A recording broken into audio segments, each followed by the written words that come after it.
Well, we're here at Del Mar, California, where we've got a first-time starter with the ocean behind us, Dave. When are we going in? Did you bring your surfboard? Not this time. I'm Marty McGee. This is Dave Grening. I'm the Kentucky guy. He's a New York guy. They've just drawn 9 of the 13 Breeders' Cup races that will be run at Del Mar on Friday and Saturday.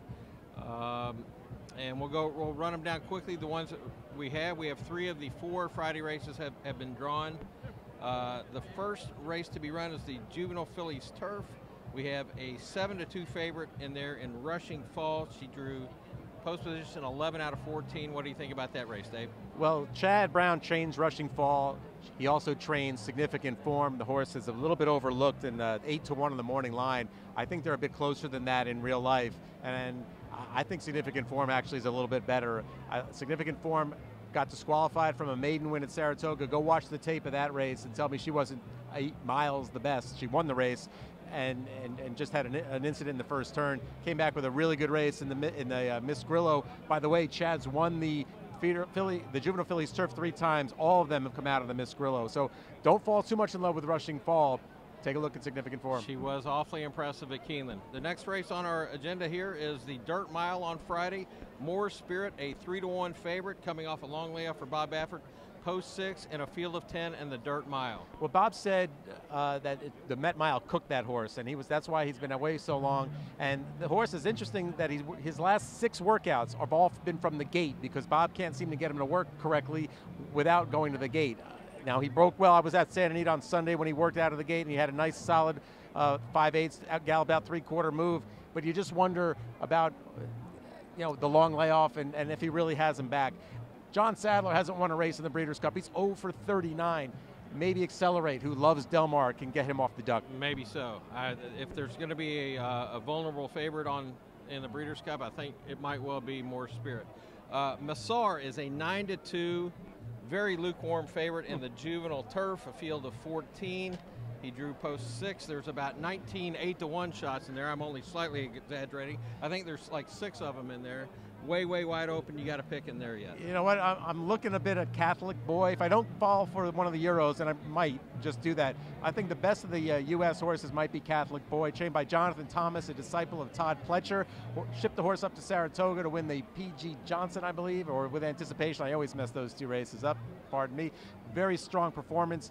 They gave him a little bit of a break after that. Didn't want to keep shipping him. He's based at Bridlewood Farm in Florida, so they gave him a little break. My concern with the horse is maybe a mile is a little bit short, but if he gets enough pace in front of him, he's going to come running. I think he's a definite on-the-board player. Whether he beats one of the Euros remains to be seen. Okay, that's the Juvenile Turf. That's the 3rd of 3 Friday races already drawn here at Del Mar. They will draw the Distaff. We'll have a different piece on that here on drf.com as the finale for Friday. Saturday, they have drawn 6 of the 9 races, Dave, the first of which is the Juvenile Fillies, in which Moonshine Memories, undefeated out here in California, drew post 7 in a field of 13 2-year-old fillies. She's 7-2 on the line. I think here where the draw played a role in what I might do. Separation of Powers, I thought had a chance. Post 13, I think is really going to hurt her. Moonshine Memories, I think is going to be very tough to beat. She likes it out here. She's already won at Del Mar, if not at least once, if not twice. She's got a lot of speed. I think she's in the middle of the pack. She's going to be tough to beat. She is going to be. Heavenly Love, by the way, one of 3 Mark Cassie fillies in the Juvenile Fillies. She drew post 1, the opposite end of the starting gate in the Juvenile Fillies. One of the heavier favorites on the entire 2-day Breeders' Cup program is Bolt Doro. He got post number 11 out of 12 in the Juvenile. He's 9-5 on the line. I think that's a little bit high. Yeah, he won't be 9-5. I mean, there's 2 races here that they're talking about as if they've already been run. One is the Juvenile, one is the Filly and Mare Sprint. Bolt Doro is going to be very tough to beat. I don't think the post position will matter. He's got enough experience now, and he did have a 2-turn race at Santa Anita. I think he'll be fine. There are a couple of horses, though, to keep an eye on. One of being Ferenz Fire for Jason Service. I saw him work before I came out here on Saturday. He had a terrific work at Belmont Park on the training track. He's 4 for 5. The one loss in the Grade 1 hopeful came with a legitimate excuse. He was coughing in the week leading up to it. He came back with a solid effort in the Champaign. I think both him and Free Drop Billy have legitimate chances to be rivals to Bolt Doro. Okay, and you mentioned Unique Bella. She got post 11 and a full gate of 14 in the 7 furlong filly and mare sprint. 9 to 5 also on the morning line here. I think closer to even money or so, Dave. I believe you're right. Even money, maybe less.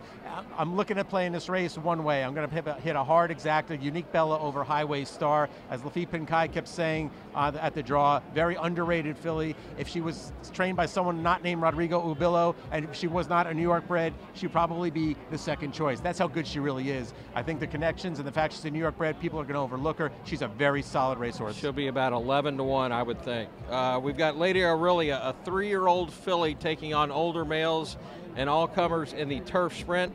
She's the 5 to 2 morning line favorite in a field of 12, having drawn post 3 for Wesley Ward. What do you think about her? I'm just going to break out my dart board and throw darts at that race. I think that's a wide open race. I like Lady Aurelia a lot as a racehorse. I don't know how it's going to work out in this particular spot here. It's a totally different deal than what she's been running at in Europe, a different style of race. She looked like she worked pretty good here the other day, but I think it's a wide open race. Fong is number 2 out of a field of 10 in the sprint. He's one of 9 horses here at Del Mar who have previously won a Breeders' Cup race. He won the sprint last year at Santa Anita. He's 5 to 2 on the line for Bob Baffert. What do you think about him? I think if you asked Bob Baffert, gave him some truth serum and asked him if you could only win one race, which race would it be? I think it would be this race. I think in separate interviews and conversations I had with both Mike Smith and Bob Baffert, both of them said this horse is doing better than he's ever done. If you look at his form, he's pretty good already. If he's doing better than that, he's going to win this race. He is 5 to 2. I think he'll be a tick or two shorter than that. Also, Lady Eli 5 to 2 on the morning line in the Filly and Mare Turf. She got post number 9 in a full gate of 14. She's a great story, as we all know. You've written many, many words about her, Dave. And what kind of going out party do you think she'll have on Saturday? I think it'll be successful. I talk a little bit with my heart here, but equally with my head. I think she's doing as well. And Chad Brown said her work the other day was as good as he's ever seen her work. I can't contradict that. She looks like she's in stellar form. Chad Brown had drawn a lot of bad post positions early in the draw here. When we finally got to that race, I think he did a little bit better. He got 7, 8, and 9 with Decida, Grand Jeté, and Lady Eli. The horse that beat her last year, Queen's Trust, is in post 10. She doesn't appear to be in as good a form as she was last year. Right. However, she does like firm ground, which she should get. So it's an interesting, I think all 4 are players and all are drawn right next to each other, 7, 8, 9, 10. Yeah, speaking of that, we are not supposed to have any rain this week. It's supposed to be a high of 70 and sunny skies on both Friday and Saturday. Post time Friday. First post is 11:25 Pacific. First post on Saturday, 10:10 Pacific. The Friday Breeders' Cup races are races 6 through 9, and the races on Saturday are races 4 through 12. Again, we'll have the other 4 races here on a separate piece on DRF.com. Those would be the Distaff on Friday, the Classic, the Turf, and the Mile on Saturday. Join us here all week here on DRF.com for all the action here at the Breeders' Cup at Del Mar.